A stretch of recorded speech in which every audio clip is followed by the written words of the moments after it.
All right, ICE arresting 16 Iranian nationals since Sunday across 11 states, including one who is accused of serving as a sniper for the Iranian army. And two men accused of trying to assassinate President Trump on behalf of Iran appeared in court yesterday ahead of their trials. Both are charged with murder for hire. Former DHS Secretary Jay Johnson joins us now.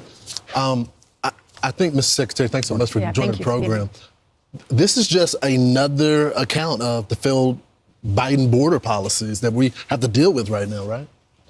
I put it this way, Lawrence. The presence in this country of undocumented migrants or Iranian nationals who have links to Hezbollah, IRGC, is, in my judgment, a domestic law enforcement concern of the highest magnitude. I hope and expect that the FBI, my old department, DHS, are laser focused on this right now. There have been the 16 arrests in the last couple of days, but that's not necessarily all of them. My educated speculation is that law enforcement has been tracking these individuals for a while in this country to follow leads, to see who they are in contact with. But I'm glad to see these 16 off the streets. Talk about the work that goes into finding these individuals, because there are people here on the terror watch list. How do they go about finding them? Because some of these were found in all over the United States: Alabama, Mississippi, Missouri, Texas, New York, Maryland, Colorado, California, Arizona. If the process is working the way it should, this should be an international cooperative effort. I can't tell you the number of times we got a tip from a foreign intelligence agency about someone in another hemisphere trying to make their way to this hemisphere that were interdicted long before they could reach U.S. soil. Our law enforcement capability is really impressive, and we need to stay focused on this. And my overall message to those who are listening is our law enforcement capability, our counterterrorism capability in this country is first rate. Our government should lay out all the things that they are doing to protect the American people. But the public, as we approach a holiday week, the public should not be discouraged going to public events.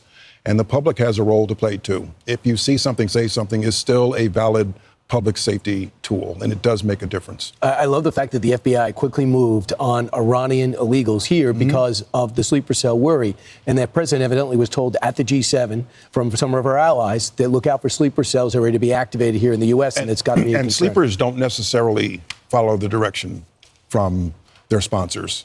Somebody who's here in the United States who has links to the IRGC, to Hezbollah, may decide to take matters into their own hands.